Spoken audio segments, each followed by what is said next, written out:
Hello, this is Tanya. This is Rona. Today we're making this video as a student and Cambodian citizen living in this beautiful country.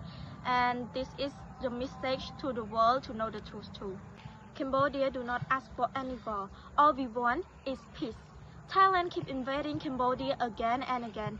Even President Donald J. Trump and President An Ba try to make phone call to ask for peace for both countries.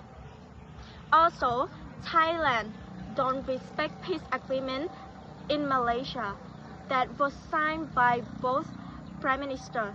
Thailand still attack Cambodia. Thai military launched an attack on Cambodia territory.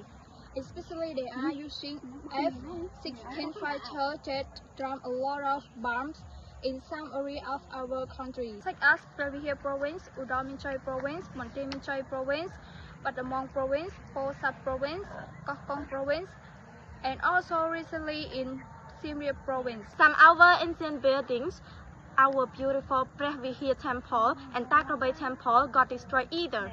In this hard situation, we would like to thank our brave Cambodian soldiers, our heroes. We honor your courage, your sacrifice, your unwavering dedication to protect our nation. Please know that you are not alone. Your people stand firmly behind you, holding you in the hearts and prayers. We believe in you and we believe in the truth and peace you are trying to fighting to protect. Stay strong, stay safe, and may peace, justice, and victory always be with you. From your people with love and respect. Thank you. Okay.